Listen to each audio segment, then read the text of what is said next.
राज्य सरकार की जिम्मेदारी अगर हिंसा को रोकने की है तो विपक्ष की भी जिम्मेदारी है कि अगर हिंसा हो रही है तो आग में घी डालने का काम उसमें नहीं किया जाए।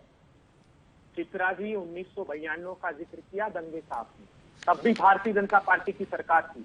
दिग्विजय सिंह के 10 साल के शासन में एक दंगा मध्य प्रदेश में नहीं हुआ। भारतीय जनता पार्टी के लोग उदाहरणों तो बता दे, और वो हमेशा कहते थे कि अगर मुख्यमंत्री चाले, जैसा अशोक गहलोत जी ने कहा, रामनवमी के जुलूस के बाद सारे अल्पसंख्यक समुदाय के लोगों ने हार फूट से वहां पर स्वागत किया।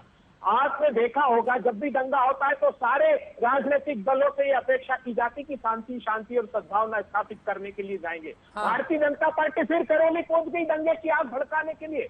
अरे हिम्मतनगर का राहुल राजपूत अगर बोल रहा है कि बंगाराबाद में हमारे घर खाली करा दिए गए, रात को 2-2 बजे तक पेट्रोल बम मारे गए, आप कहते प्रधानमंत्री नहीं बोले? क्यों नहीं बोलेंगे प्रधानमंत्री जी? प्रधानमंत्री जी सिर्फ चुनाव के वक्त आप शमशान कब्रिस्तान करेंगे। दंगों की आग बुझाने की जिम्मेदारी किसकी है? अस्मिता खतरे में। राज्यों में अगर दंगे हो, एक सेकंड सर, अभय दुबे जी, राज्यों में अगर दंगे हो तो राज्य सरकार की क्या जिम्मेदारी बनती है? नहीं, एक सेकेंड। राज्यों में अगर दंगे, मैं ये नहीं कह रही हूँ प्रधानमंत्री को क्या बोलना चाहिए क्या नहीं बोलना चाहिए, वो तय करें और आप लोग विपक्षी हैं उनके ऊपर निशाना साधें। मैं आपसे पूछ रही हूँ राज्य सरकार की क्या जिम्मेदारी है?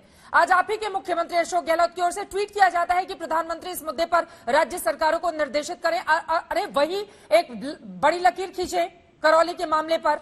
आप कल्पना तो कीजिए, सर्वोच्च नेता हैं आज देश के, सभी लोग अपेक्षा करते हैं उनसे। मैं कह रहा हूं बांग्लादेश में कृष्ण मंदिर में 200, 500 लोग घुस के हिंदुओं का कत्लेआम कर रहे हैं प्रधानमंत्री जी। पाकिस्तान में पूजा को उठा कर ले गए प्रधानमंत्री जी। कश्मीर में कश्मीरी पंडितों का कत्लेआम हो रहा है। राजस्थान से लेकर गुजरात से लेकर मध्य प्रदेश तक हिंसा की आग में जल रहे हैं। आप कब बोलेंगे प्रधानमंत्री जी? चलिए, कम से कम आपने स्वीकार किया कि राजस्थान में भी हो रहा है, ये अच्छी चीज है कि आपने कम से कम स्वीकार कर लिया। गौरव जी आप बोलेगा, 2 और मेहमान हमारे साथ जुड़े हुए हैं, जल्दी जल्दी उनके पास जाते हुए। डॉक्टर तस्लीम अहमद रहमानी साहब, ये जो हर बात पे अल्पसंख्यक समुदाय को पीड़ित बताने की कोशिश की जाती है, कहा जा रहा है बुलडोजर एक खास वर्ग पर ही चल रहा है, बाकी लोगों पर चल नहीं रहा है। सर जरा आंकड़ों को मैं बताते हुए इस सवाल के साथ आप पर आऊंगी। 16 घर और 29 दुकानें बुलडोजर से ढाई गई हैं मध्य प्रदेश में इस हिंसा के बाद। अगर एक पर्टिकुलर जगह की मैं बात करूं जहां सबसे ज्यादा कार्रवाई हुई है वो है तलब चौक, और वहां पर 12 दुकानें गिराई गई हैं जिनमें 8 मुसलमानों के हैं तो 4 हिंदुओं के भी हैं। तो सिर्फ ये इस तरह का माहौल बना के ये क्रिएट करना कि नहीं सिर्फ एक खास वर्ग पर ही यहां पर जुल्म ढा रही है सरकार, बाकी लोगों पर कार्रवाई नहीं होती, तो यहां पर हो रही है, क्या ये चीजें आप लोगों को नजर नहीं आती हैं? फिर इस तरह के आरोप क्यों? दंगाई तो दंगाई होते हैं, वो किसी भी धर्म से ताल्लुक रखते हो उनके खिलाफ कार्रवाई होनी चाहिए। फिर इसमें बार बार एक वर्ग विशेष को लेकर रोने क्यों बैठ जाते हैं कुछ लोग? रहमानी साहब, मैं चित्रा जी एक शेर से अपनी बात शुरू करूं अगर आप इजाजत दें। बोलिए सर। कि उसी का शहर, वही मुद्दई, वही मुनसिफ, हमें यकीन था हमारा कसूर निकलेगा। आप देख लीजिए, आप पिछले 4-5 दिन से जो डिबेट हो रही है उसमें कसूरवार कौन है? बीजेपी के जो तर्जुमान यहाँ आके बैठते हैं वो कौन से किस किस्म के नाम लेते हैं ये आप देख लीजिए। प्लस अभी तो कल आरएसएस के चीफ मोहतरम ने भी फरमा दिया कि डंडे के जोर पर हिंदू राष्ट्र बनाएंगे, या तो सरेंडर कर दो और नहीं तो जो सामने आएगा उसे हम हटा देंगे सामने।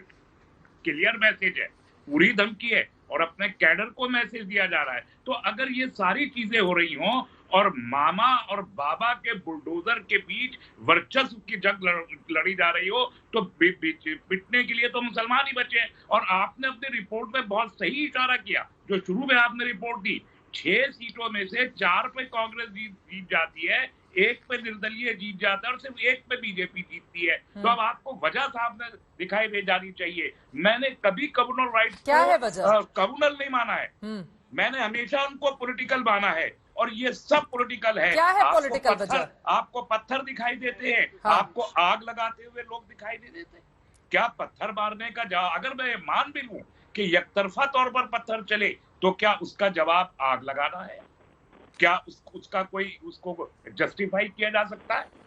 क्या आग लगा दो, सब जला दो, मस्जिदों पे झंडे लगा दो? आप ये कह रहे हैं कि एक तरफा अगर पत्थर चले, दूसरा समुदाय फिर 3-4 मुस्लिम फैमिलीज रहती हैं, पूरे गांव ने हमला करके उन लोगों को पीट के जख्मी कर डाला, कोई तस्करा नहीं हो रहा टेलीविजन पे। ये वो कारण है जिसकी वजह से हमें कहना पड़ता है। तस्लीम अहमद रहमानी साहब, तकलीफ है तकलीफ है कुछ कि यहाँ घरों में कम्युनलिज्म खास तौर के से राइट्स क्यों एक होते ही हैं? तरह के पत्थर बड़े पैमाने पर अगर बरामद किए जाते हैं तो उसका इशारा क्या है? क्या उसका ये इशारा सुनियोजित ये है साजिश कि नहीं है? हुकूमत को मालूम था सब पेट्रोल कुछ बॉम्ब पहले से।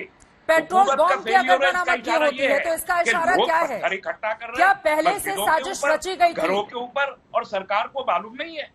कहाँ इंटेलिजेंस था? कोई फेलियर है तो उसका एडमिट करे ना। लोग जेलों में बंद और उनके घर आप तोड़ रहे हैं, और फिर आप ये कहते हैं कि हम धर्म देख के कार्रवाई नहीं कर रहे।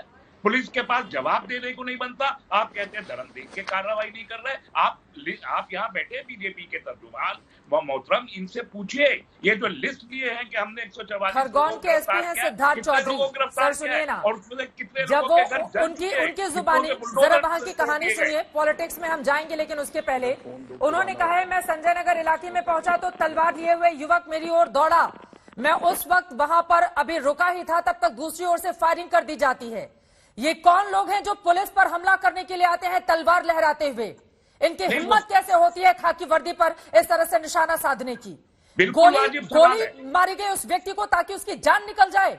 बिल्कुल, वो एसपी अपनी ड्यूटी कर रहे थे। मैं इस सवाल से भागूंगा नहीं, ये बिल्कुल सही आपका सवाल है, लेकिन मैं इसके साथ ये सवाल भी करना चाहता हूं कि हालात को यहां तक, इस हद तक पहुंच जाने देने की इजाजत किसने दी?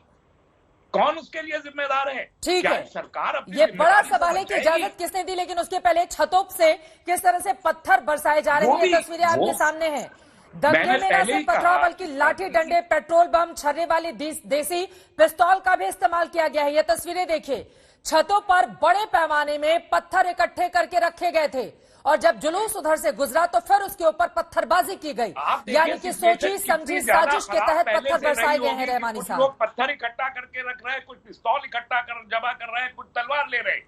कितनी खराब रही होगी सिचुएशन, आप अंदाजा कीजिए ना। मैं उसी जानिब इशारा कर रहा हूं कि जब ये काम यकीनन हफ्ते 10 दिन पहले से कहीं ना कहीं हो रहा होगा, फिजा तो जब कार्रवाई होती है तो फिर दर्द क्यों होता है? यही तो सवाल है ना रहमानी साहब।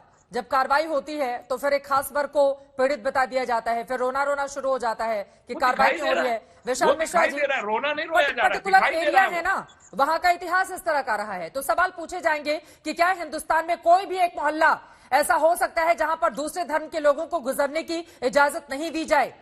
क्या इस तरह की स्थिति बनाकर हिंदुस्तान के किसी भी हिस्से में हम रखेंगे और इसकी इजाजत दी जानी चाहिए? इसको लेकर आखिर इतने ज्यादा सवाल। लेकिन विशाल मिश्रा जी, ऐसा कोई मोहल्ला ना पहले कभी देश में था, ना आज है और ना कल होगा। विशाल मिश्रा जी, नहीं है, लेकिन सवाल तो महत्वपूर्ण है ना। मेरे बुजुर्ग रहते सारे गैर मुस्लिम हैं। रहमानी साहब कह रहे हैं सरकार की जिम्मेदारी थी, अगर पेट्रोल बम इकट्ठा करके रखे जा रहे हैं, पत्थर इकट्ठे करके रखे जा रहे हैं, तो ये राज्य सरकार की जिम्मेदारी थी ना। इंटेलिजेंस फेल्योर इसको क्यों नहीं माना जाए कि बड़े पैमाने पर अगर दंगे को भड़काने की साजिश रची गई थी तो उस दौरान इस बारे में जानकारी आखिर राज्य सरकार को, उसकी पुलिस को क्यों नहीं थी?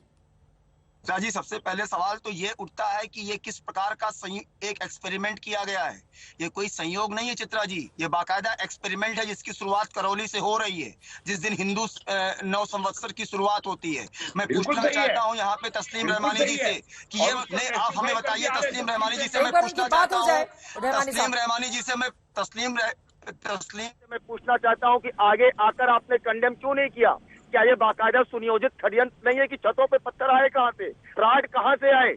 ये बताइए कि और तब ऐसी घटना घटने के बाद उस वर्ग धर्म के विशेष के लोग आगे आकर कंडेम क्यों नहीं करते हैं? और जब यहाँ पे मध्य प्रदेश में भी सेम घटना रिपीट की जाती है, ये बताइए तो क्या ये बाकायदा सुनियोजित षड्यंत्र नहीं है? इसके पहले गोरखधाम मंदिर में, गोरखपुर में जो है जिस